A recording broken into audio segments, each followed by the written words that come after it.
While Nickelodeon had its popularity with both live-action shows and animated shows, Cartoon Network was truly shining with all these old-school cartoons from the 1930s all the way to the 1980s, and especially with all the cartoon shows. Now, when it comes to action-themed cartoons like superheroes and adventures, in the early days of the network, the action-themed cartoons were Johnny Quest, Space Ghost, Shazam, The Herculoids, Galtar, Thundar the Barbarian, Captain Planet and the Planeteers, and so many more. That afternoon segment was called The Power Zone.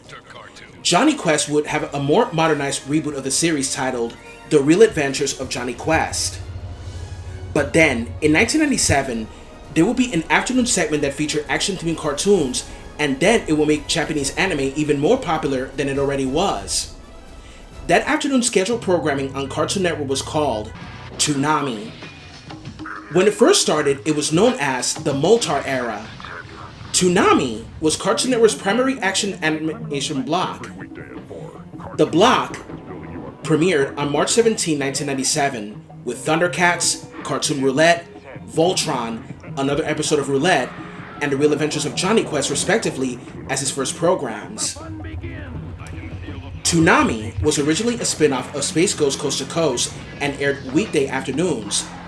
The block was originally hosted by Space Ghost villain-turned-producer Moltar at the Ghost Planet Industries building from March 17, 1997 to July 9, 1999.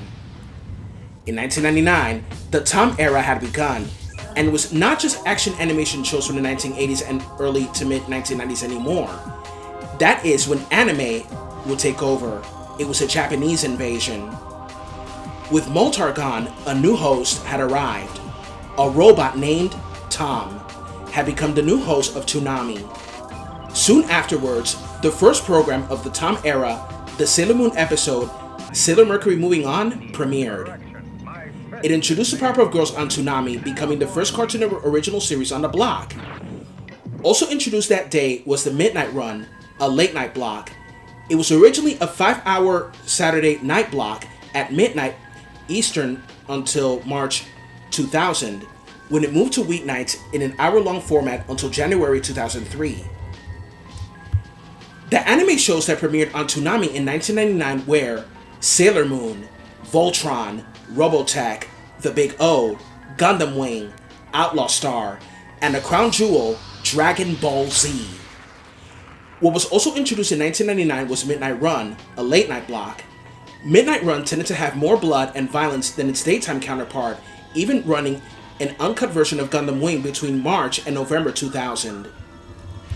Toonami would bring more anime in the 2000s, and that's where it would thrive, as it had anime shows such as Dragon Ball, Dragon Ball Z, Dragon Ball GT, Ronin Warriors, Fist of the North Star, Gundam Seed, Satch Bell, Pokemon Chronicles, Neon Genesis Evangelion, Card Captors, Gigantor, Naruto, One Piece, and even non-anime shows like The Batman, Justice League Unlimited, Teen Titans, Megas XLR, IGPX, and the 2002 reboot of He-Man and the Masters of the Universe.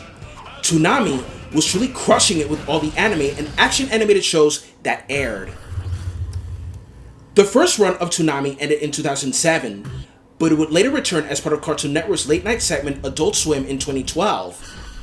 In the 1990s, networks like Cartoon Network, Nickelodeon, and MTV were the entertainment industry. The 1990s and early to mid-2000s was a golden age of Cartoon Network, but it couldn't last forever.